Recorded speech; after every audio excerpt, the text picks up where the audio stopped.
All Happy Inventor videos are for educational purposes only.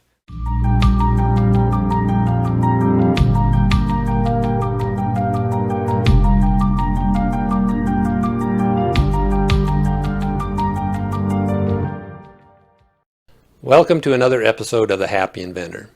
Today we're going to be looking at very large space stations. In fact, so large that they're unlikely to even be built or even attempted within the next 100 years. And so the 20-year life of a patent just isn't going to cut it here. And so I'm going to just actually throw these inventions out just for you guys to take a look at and wonder and see if they're even possible. But one thing that most people don't consider is the cost. And so these space stations have to be economical. And the question is, can we make them economical and provide radiation protection and provide the strength for it and provide the safety for these space stations? All these factors go into determining whether something is possible. We're going to start out looking at the O'Neill cylinder, which Gerald O'Neill developed in 1969 and the following years with his students.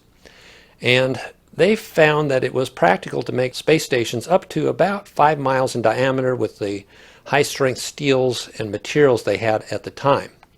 Nowadays we have carbon fiber and carbon nanotubes and things like that. Maybe they'll become practical for space stations, but you're talking about things that are weighing 1 billion tons in some cases. And you need cheap materials if you're going to use 1 billion tons of it. You can't use nanotube technology that costs $100 a gram. And so we'll have to look at more practical materials like steel, stainless steel, titanium, certain aluminum alloys, glass fibers for constructing these space stations.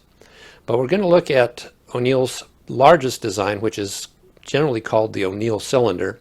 And then he also came up with some smaller designs, and we're going to look at those also and just see if any of those are even practical.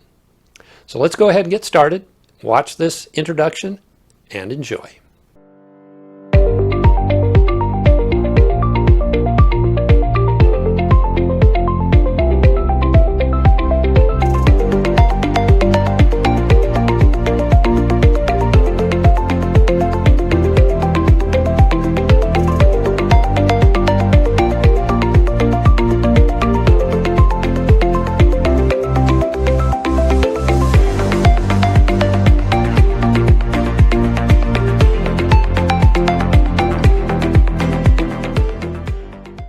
Most of the space stations you've seen in movies and on YouTube are really impractical, and many of them actually break the laws of physics and thus can't be even made. Here on this channel we're going to be dealing with real space stations, and we're going to be trying to follow all the physical laws of nature so that we design something that could actually be built and used. And to start off, we're going to start very, very large with the O'Neill cylinder to just look at one of the largest practical designs that is really out there at the moment. And it's really designed to be as large as you can go with the state of materials back in 1969 when O'Neill designed these particular space stations. So let's go ahead and take a look at Gerald O'Neill and some of the history behind the O'Neill cylinder. This is Gerard O'Neill. He was a physicist at both Stanford University and Princeton University, and is best known for his work on the O'Neill cylinder and in the field of particle physics. O'Neill developed basically 3 space station designs, which he coined Island 1, 2, and 3. Island 1 was the smallest at about 1,680 feet in diameter, and Island 2 was quite a bit larger at almost 1 mile in diameter.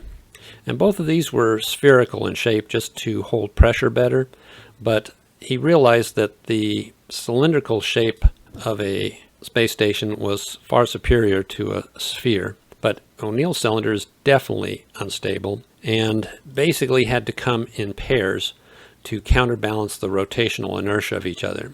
And so here you have 2 O'Neill cylinders, each rotating in the opposite direction to provide balancing torque on the space station. However, each of them individually are unstable and want to wobble. And so each one of these is going to want to pull on the other. And as it pulls and then releases that pressure and wobbles back towards it, you have a tendency to have these stations want to pull each other towards each other. and that is bad, because if they get too close, they're going to crash, and not very good. Another problem with this is the huge windows. This window is probably almost 2 miles wide and 20 miles long, and it has to support incredible pressures and tensions. In fact, to make the O'Neill cylinder, you need to use some of the strongest metals known to man to provide the strength you need, and window glass does not have that kind of strength. And so the first thing I would do in redesigning this is to get rid of the window. Now, there was a reason they put the window in. They didn't just put it in there for the fun of it, but they just did not have the solar energy or solar cell technology and the lighting technology to make it practical to collect solar energy, turn it to electricity, and then turn it back into light. They would have been operating at maybe 2 or 3% efficiency, where with mirrors they can reflect 30-35% of visible light, be able to get rid of the UV and the infrared so that you don't heat up the interior of the space station, and reduce the cooling load that would be needed to keep the space station from overheating. So that's why they use the mirrors, but the mirrors are a major problem, because if you think 1 G of acceleration out here at the edge of the O'Neill cylinder, you go out one more radius, 2, 3, 4 maybe, you have 3 or 4 G's of acceleration out here on the mirror. Thus, no human can go out there to repair anything, and you would have to use robots to repair things, which would not be a problem. But these mirrors have to be supported, and so you'd have to have many, many cables connected to the O'Neill cylinder to keep these mirrors in place. And that would mean that you would always have sunlight unless you could close these somehow. And of course, that could be all dealt with engineering, but it's still a major problem to have such a large structure that is under 4 G's of acceleration. Now, they are doing solar collecting here, and they're, instead of using solar cells, they're using basically mirrors that focus the sunlight and convert the heat into electricity. And that is again because solar cells were so expensive, they did not find it economical to use solar cells. But nowadays that would be something we could replace these with and use solar panels to provide electricity. This painting here shows the interior of what an O'Neill cylinder might look like. And I've measured some of the things in this painting, and I came up with about 4 miles to 5 miles in diameter from just visually how the size of things were. And so this painting is actually fairly accurate to depict what the interior of an O'Neill cylinder might look like. You're going to have clouds, you're going to have blue sky, and so on and so on. A pretty nice system. This one here is actually depicting about a 1 mile diameter O'Neill cylinder. And again, you can see that the trees are much larger than the last painting. Besides the O'Neill cylinder, we also have the Brunel sphere. And this is kind of nice. This sphere is supposed to be 1,600 feet in diameter, but when I measure the house sizes and use that scale to determine the diameter of this space station, it comes out to be about 1,000 to 1,200 feet in diameter. But still, you get the idea that it's fairly spacious in there. You've got a lot of condos and houses, and even a river, a lazy river going around the entire bottom of the sphere. And again, since it's a sphere, you're going up the walls all the way towards the side.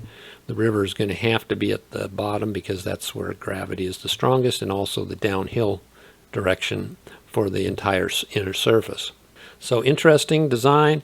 The sphere has its advantages because it is the strongest structure for holding air pressure in.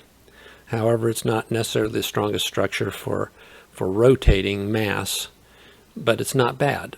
And so this is a viable design. We may take a look at this.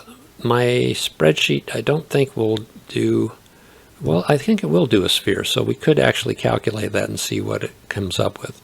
So let's go ahead and get started with the O'Neill cylinder and take a look at some of the numbers for that. If you're enjoying this topic, please hit the like and subscribe buttons right now so that you will not miss any of my future content. Now back to inventing.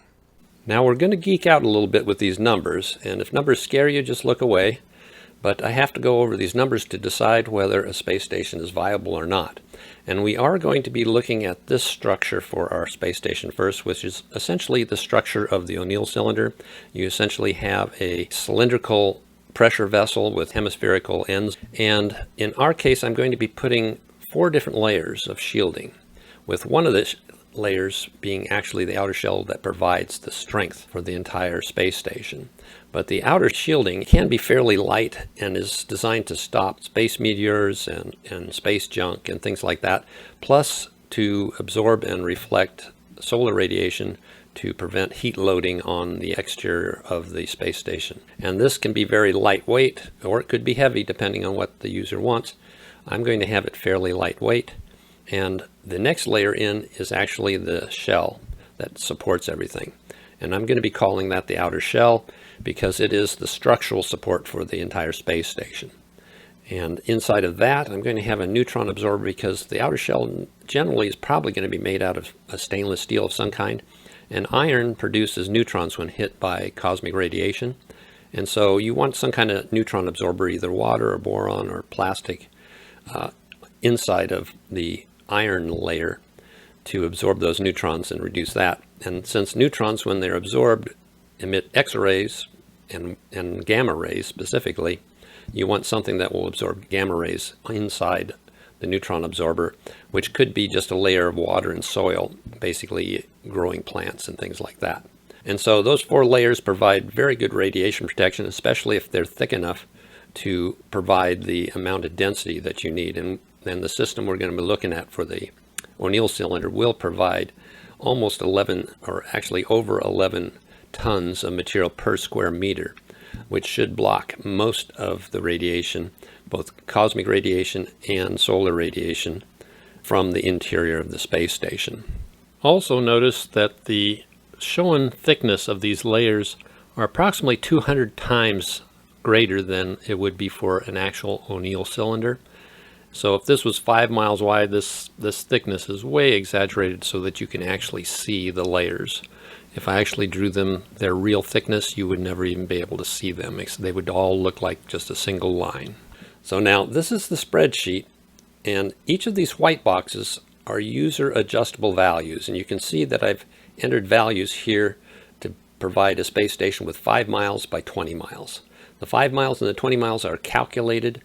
The white in meters is actually what you enter. And I've entered the correct amount of meters to provide the 5 miles by 20 miles so that we have an O'Neill cylinder here. And I've also selected 1 atmosphere, 14.7 pounds per square inch. And I have 1 g of acceleration. Now all those numbers are adjustable, user adjustable, and you can change this, for example, to make this 0.5 Gs.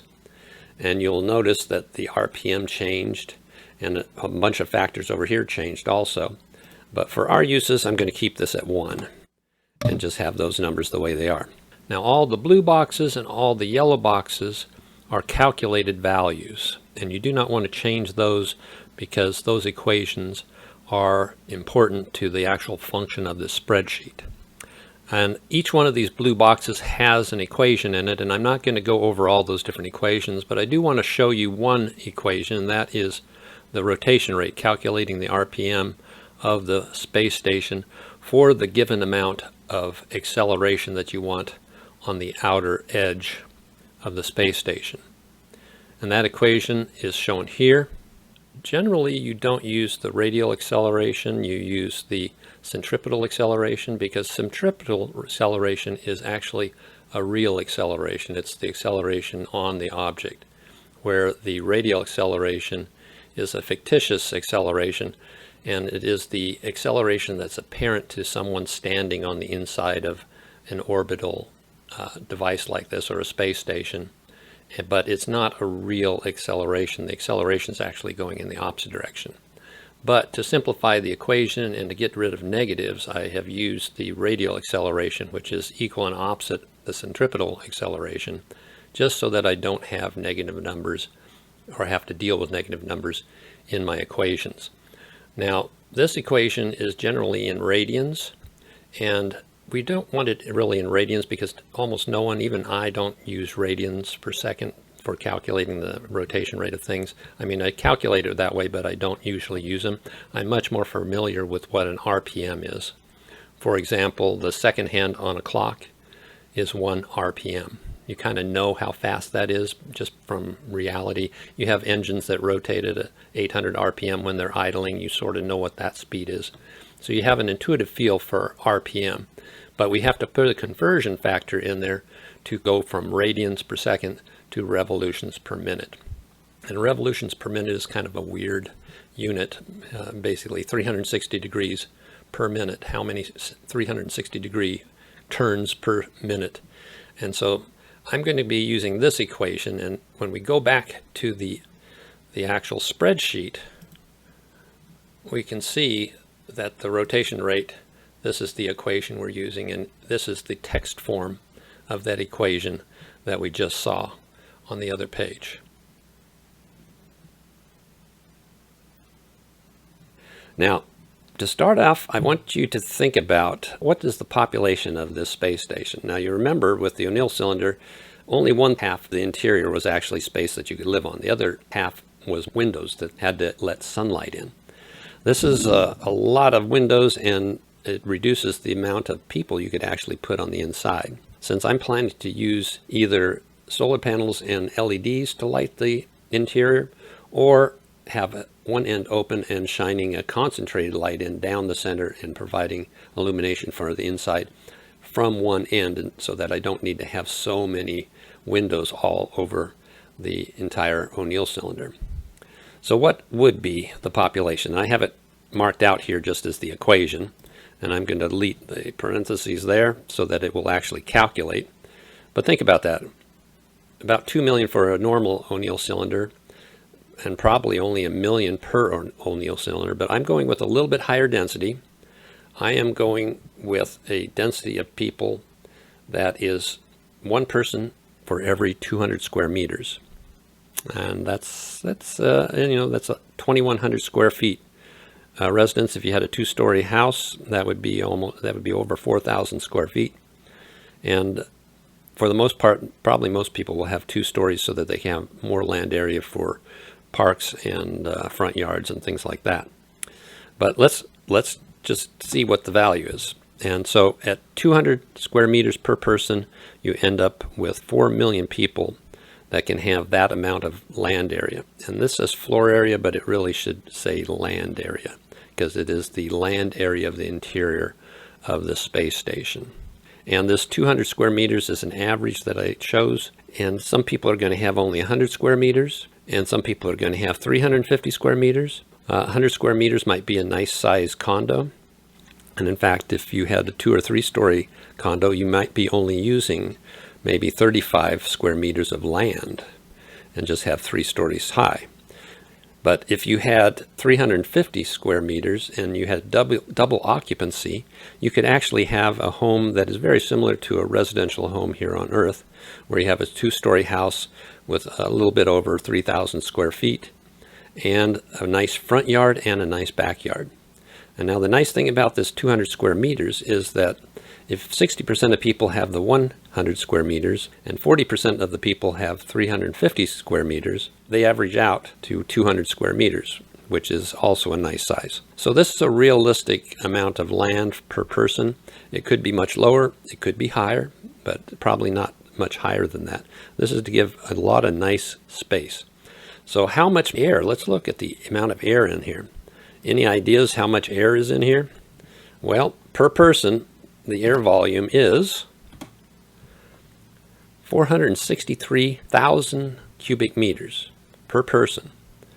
And just for reference, I have 1% CO2. How long would it take for CO2 to build up inside the space station to the point where it become toxic, which is at about 1% CO2? How long do they have if all the life support failed, all the plants died inside the space station, and they're just left there, all 4 million people breathing that air inside that tank? Well, you should guess that it's probably quite a bit of time, since there's so many cubic meters of air inside there, but you probably didn't guess how long. And the actual length of time to reach 1% CO2 level, or the toxic level, would be 12.4 years. So that's more than a decade before the CO2 levels become toxic. And hopefully in that time you would get your plants growing again, or get your life support working, or get off the station. So the O'Neill cylinder is very tolerant of life support systems failing, because you have a lot of time to really fix the problem.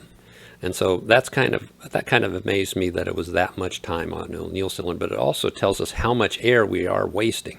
And in fact, if we go up here to the mass of air in the station, to the mass of people in the station, you'll see that there's almost 5,000, there's actually over 5,000 times as much air inside the station as there is people mass.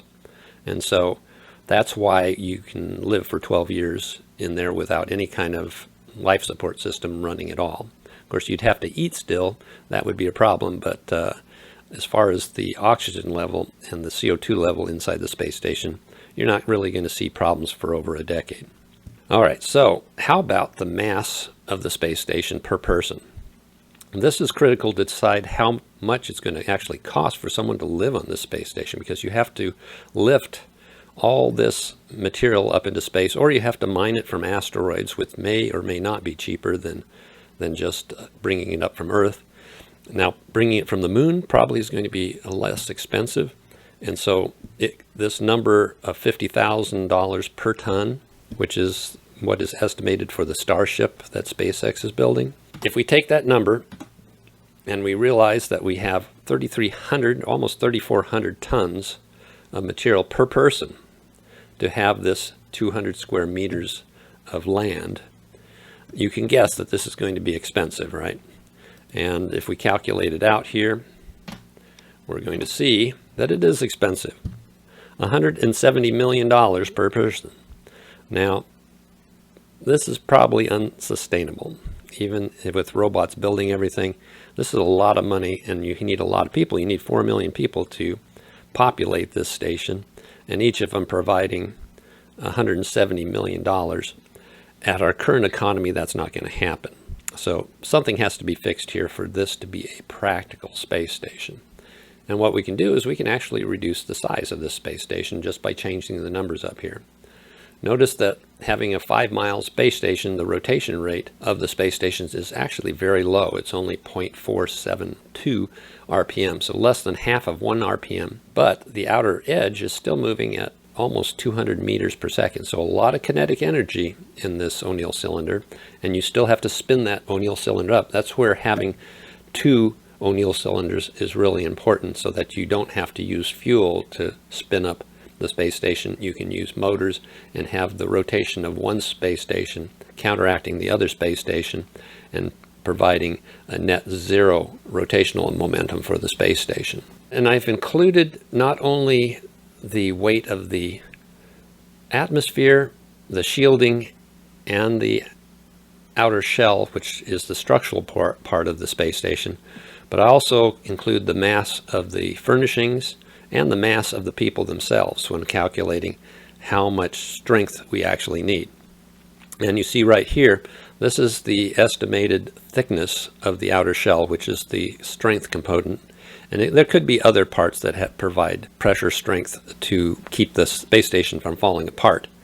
But using this material here, which has a yield strength of 2,600 megapascals, which is really, really high, but that is a real material.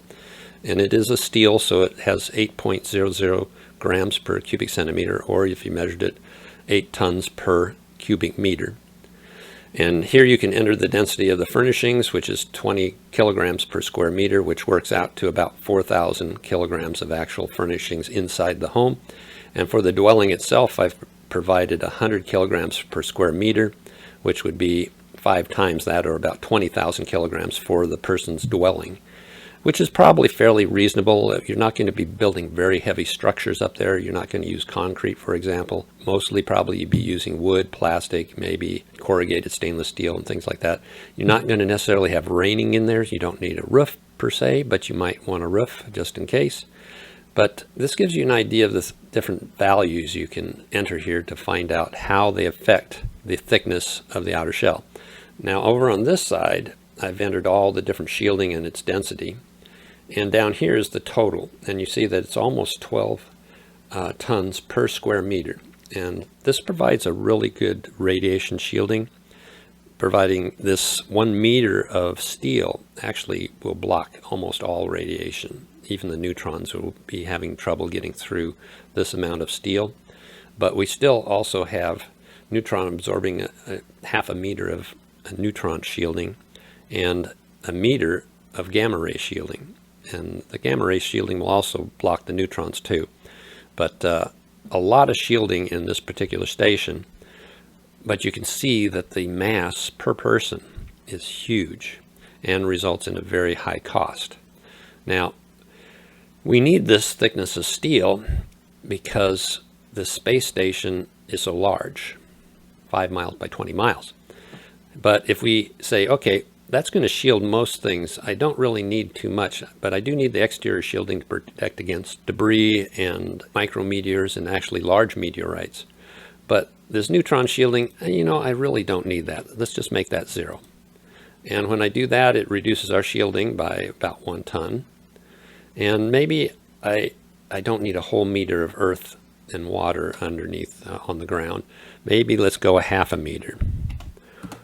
And you can see that the weight of the shell has reduced because you no longer need the strength of that shell to support all this mass of shielding.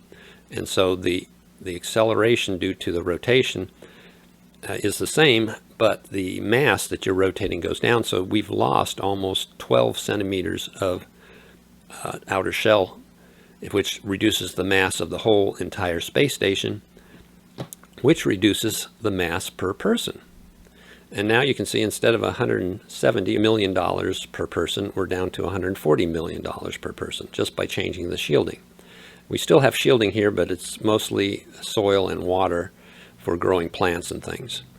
And you can see that it affected the price by quite a bit just doing that. And there's other things as we go to smaller diameters. Let's say instead of 5 miles, let's go down to 5 kilometers, like that. And we'll just keep the length the same, just for the heck of it, because that doesn't affect too many numbers. Just going down to a smaller diameter, 5 kilometers, which is still a huge station, the amount of structural steel that you need has dropped. And we might want to actually reduce the tensile strength or the yield strength of the material we're using for the outer shell, which would increase this again. But notice now we're down to only about 1,600, 1,700 tons per person, and the price has dropped to just a little over $80 million per person. Still a crazy amount. But we've also reduced our amount of time we have, going down to only 7.6 years. But again, that is not really even a concern. But our shielding now is only about 6 tons per square meter. This could be a problem. So as we go to a smaller diameter O'Neill cylinder, we may want to up our shielding. And in this case, we may want to have a meter of shielding here and a meter of gamma ray shielding also. Now, what did this do? It did increase the tonnage and it increased the thickness slightly. But now the cost is around $116 million here. And not an insubstantial amount, but it is coming down. So we see as we go to smaller O'Neill cylinders, it gets cheaper to have, say, an acre of land, or in this case, 200 square meters of land for a particular person. And if we keep going down, we're going to see these numbers drop and drop. But notice that right now we're just a little over a half an RPM, but we go down to 2,000 meters, we are almost to 1 RPM, which again, most people are not even going to be able to detect unless they're turning their head really fast. And possibly during sports and things like that, you might notice that kind of thing. But just walking in one direction, most people are not even going to notice that rotation rate. That's less than 1 rotation per minute, which is pretty slow. Notice we've also reduced the amount of kinetic energy of the system, because now the speed of the outer shell is only around 100 meters per second. And now we are down to $71 million. But how is our shielding? Our outer shell now is not very thick, and our amount of shielding, total shielding, is back down to about 6 tons per square meter again, which could be a problem. And so we may want to change the material here to something else. I'm using a very, very high strength steel, which is right here. I'm not even sure how to pronounce that, but 28 merging steel. And let's go to a different steel. Let's go, well, we could use titanium because the moon has a lot of titanium on it. So why don't we go to titanium, which is 1436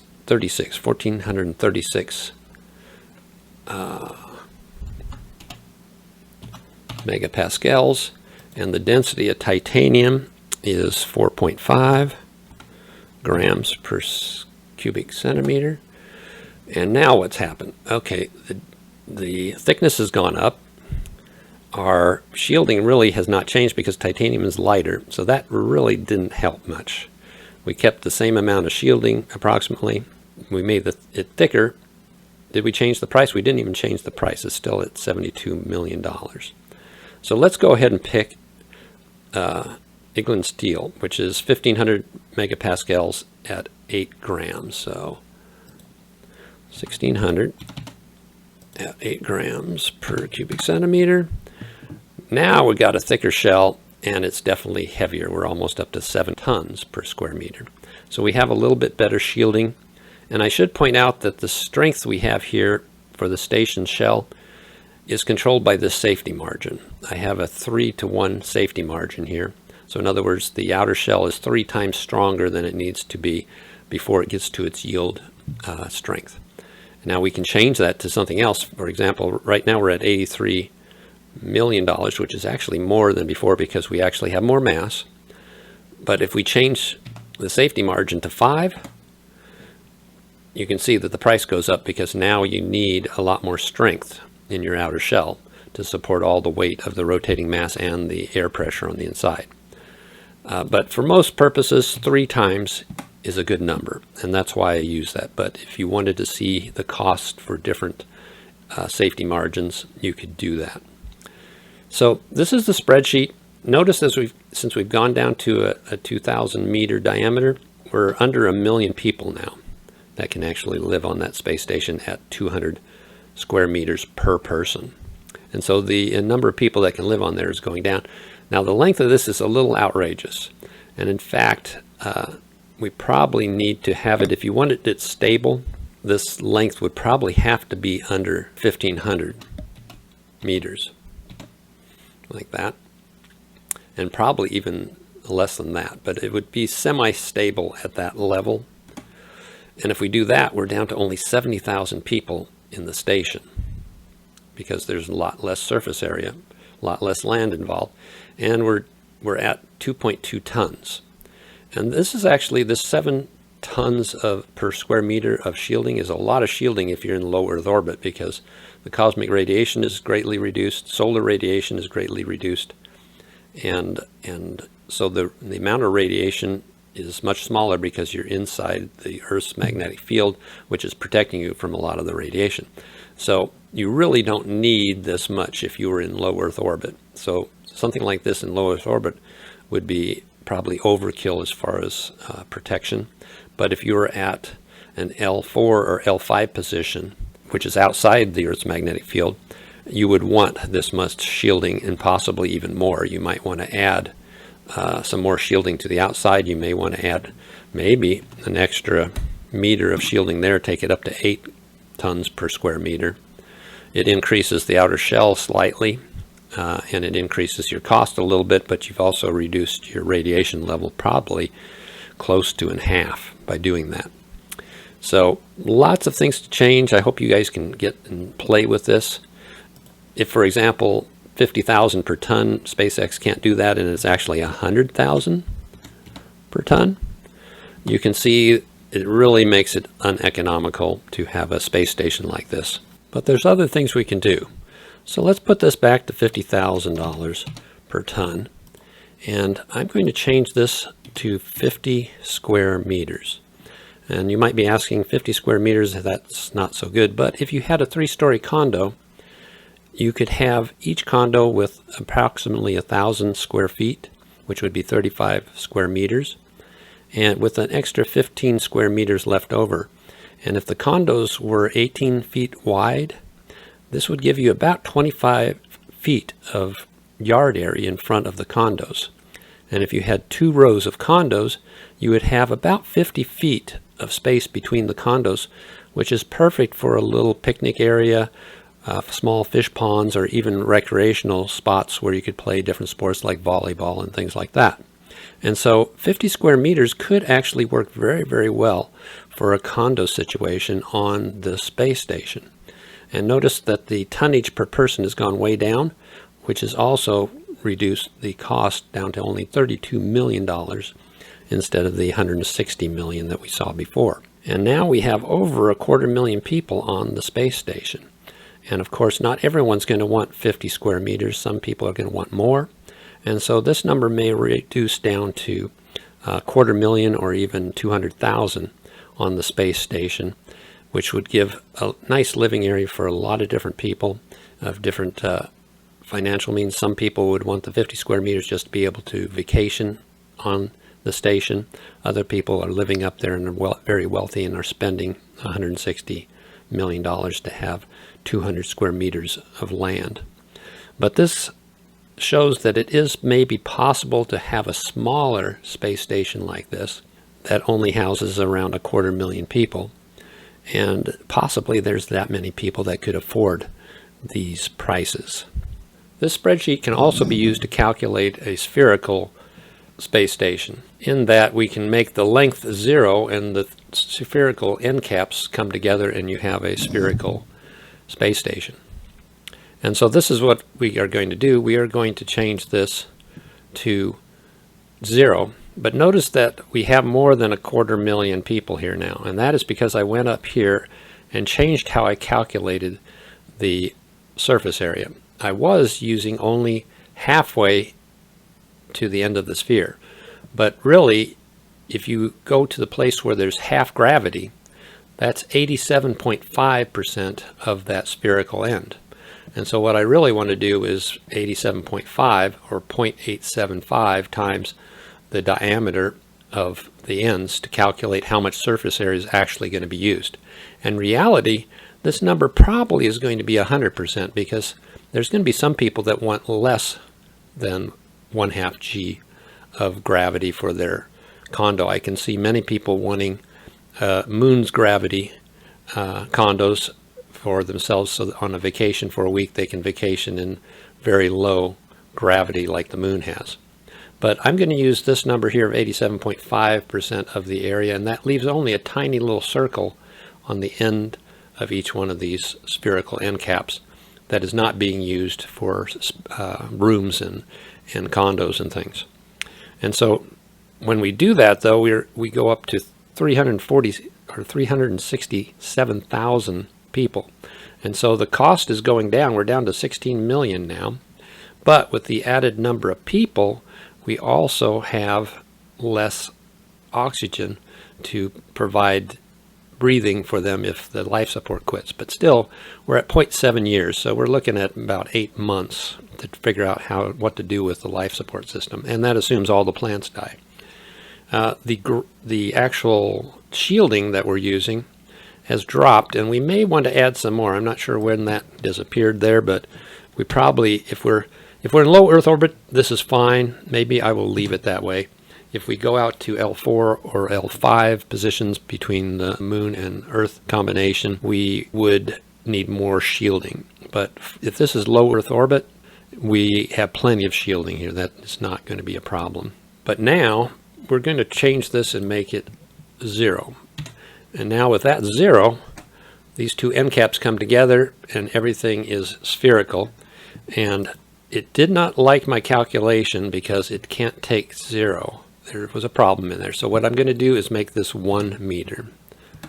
There we go. It liked that. So almost spherical. And so now we're down to only 351 tons. And we're at $17 million for a 50 meter use of land, which would be, again, the little over 1,000 square feet condos stacked 3 high. And we still have almost 200,000. And if we used moon gravity condos, we would easily be able to get over 200,000 people into this space station that is essentially 2,000 meters in diameter.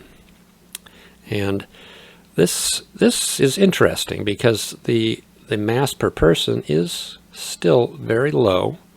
You notice when say this was 1,000, does the mass per person go up or down? It goes down slightly, but not significantly. It just drops down to $17 million, or just under $17 million, where at a spherical shape, it's just slightly over $17 million, if you consider $500,000 slight. But this is very interesting, and this is what we would call almost an O'Neill cylinder type 2, because it's slightly larger than 1 mile. Let's make it 1 mile. There we go.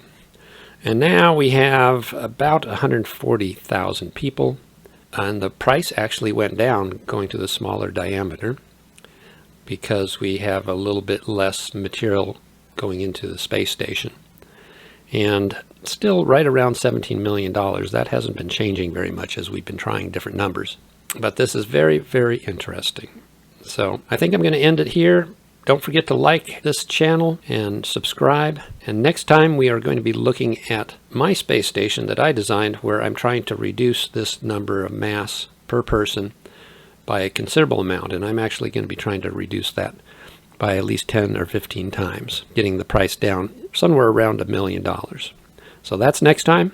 Until then, keep inventing.